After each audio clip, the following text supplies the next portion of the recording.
Hello. Hi, Read Through the Word friends. Welcome. Today is May 31st. Hope you're having a great week. And today we are going to talk about a lesson that I have called It's All Connected.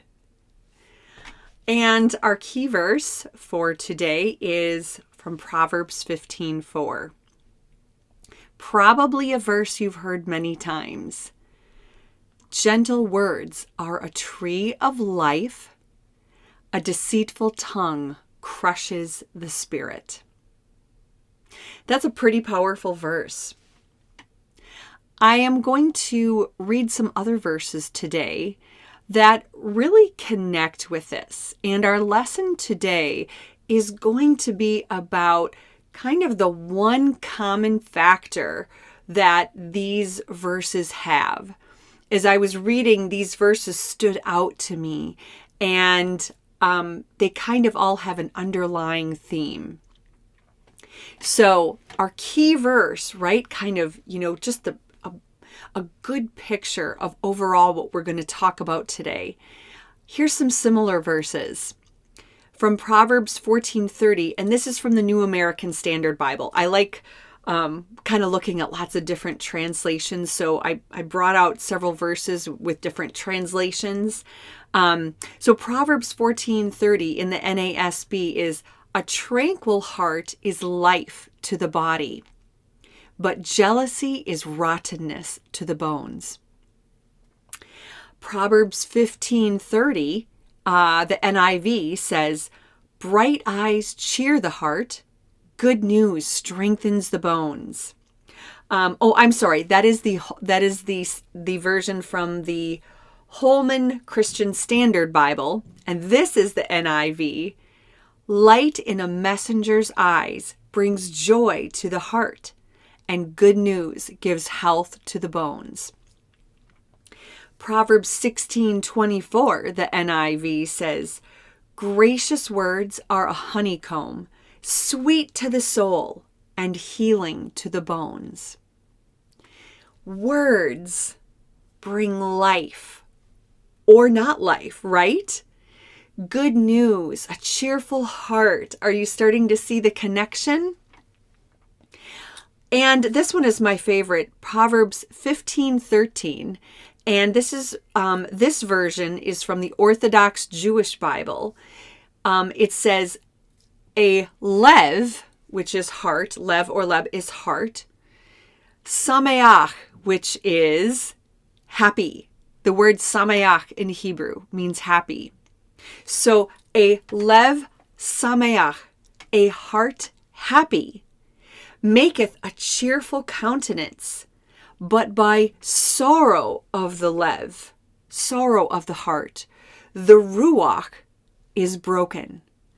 Ruach means wind, breath, or spirit. By sorrow of the heart, our breath or spirit is broken. That's a pretty powerful image. And these verses, as I said, all have something in common. They describe a physical part of the body, but give it emotional attributes and connect it to its emotional counterpart. Hebrew is interesting in that sometimes we can't find an exact word to translate from Hebrew to English. It just maybe doesn't exist. So we come up with the closest that we can, or the underlying meaning that it's giving. Sometimes also with Hebrew, we might say, okay, this Hebrew word translates as this, and it's pretty close.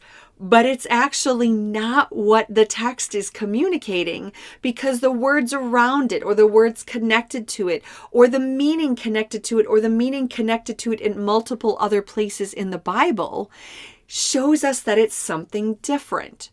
Or the culture or the context in which the word was spoken gives that Hebrew word different meaning than we might translate it. So when we're reading, when these Hebrew authors were writing about, words such as the heart and the breath and the spirit, they mean those things, but there's so much meaning behind it. And there's not always an exact, literal translation from one thing to the other. We do know that lev is heart, but that can mean the physical heart, or it can mean the emotions, like the seat of our emotions. It could mean emotions expressing fear, anger, love, joy, regret, and it can also be connected to the word lev, the thoughts of our mind. So it really has several different meanings, and they're connected to something about our physical being and emotional being. Nefesh, the word nefesh in Hebrew is throat. Throat, you think of like we eat, we drink, we breathe. So the word nefesh, though it literally translates as throat, it translates into, when it's translated into English, it's words such as life or soul or person. Because we eat, we drink, we breathe from our throat. And so that picture that Hebrew word is giving is life, right? Because the life of like we're eating, we're drinking, we're breathing, that brings us life. Nefesh can also be talking about our inner person, our soul, and the neck of a person would display jewelry, or it would also display maybe a yoke of slavery. So sometimes the word nefesh or neck is used to describe like what a person values. Like jewelry around the neck literally is showing what someone values. Or the yoke of slavery around the neck, that nefesh might mean some kind of consequence of sin. So it's just really interesting how the Hebrew words translate into what we're reading today and how we got that translation. And the teachers of these Hebrew writers very clearly had in mind when they write these kinds of verses, there is obviously a huge connection in their mind between the emotional, the physical, the spiritual, the psychological, the intellectual. For them, it was all connected. Like we're a whole person, right? I'm a whole person. You're a whole person. And you can't disconnect any part of yourself, like you can't disconnect your emotions from your physical being. And the Hebrew writers expressed that in these ways with these kinds of, with these certain Hebrew words. Now, the people of the ancient Near East obviously did not have access to the latest brain science or neuroscience or, research. But it's interesting that the latest neuroscience research absolutely affirms the things that these Hebrew writers talked about, and that's we are connected. Our heart, our soul, our mind, our strength. These things are not like this is where your heart ends. This is where your physical being begins. It doesn't work like that. We are literally all a whole person, completely intertwined. And it's a beautiful thing. But it also means that the effect of physical and emotional and spiritual is not just on each individual thing, it's on all of it. There's evidence that our cells hold emotion and trauma and stress. The latest trauma research actually shows so much promise because people are beginning to, brain research experts and professionals and trauma professionals, trauma therapists are beginning to find that trauma doesn't reside just in the brain or in a memory, but in the whole nervous system. And when stressful things happen or a fearful reaction happens, nerves that fire together about that reaction eventually start to wire together. This means that fear responses, stress responses that we have in our life, that as they begin to connect in a pattern, our body begins to respond to something as if it's happening when it's not necessarily happening anymore. Our body and our brain are saying, this is happening, but it's not. And so our soul and our heart becomes overwhelmed, becomes stressed, becomes full of sorrow, becomes scared. The reality is that your nervous system, your brain, your cardiovascular system, it's all connected with your soul, with your mental health, with your spiritual health. So it means that when we're dealing with something difficult in our body, in our mind, in our soul, we can't just deal with that one thing. It means that your being, my being, is all connected together in a way that God created it to say, you're a whole person. And God wants to help and heal and work with your whole person, my whole person.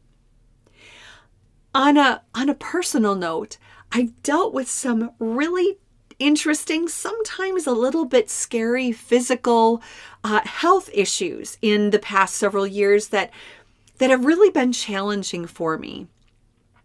And one of the things that I learned is that some of what I experienced was very connected to events that were outside of my control, but they absolutely affected my emotions and also affected my physical life too. And it made me think about and pray differently about healing. And it made me think differently about how God sees my healing, how God sees me as a person. God sees me as a whole person. God sees you as a whole person.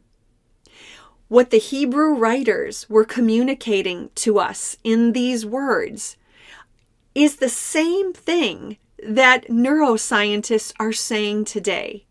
You are all connected. Your emotions, your spiritual health, your mental health, your physical health, our beings are all together. Isn't that a beautiful thing?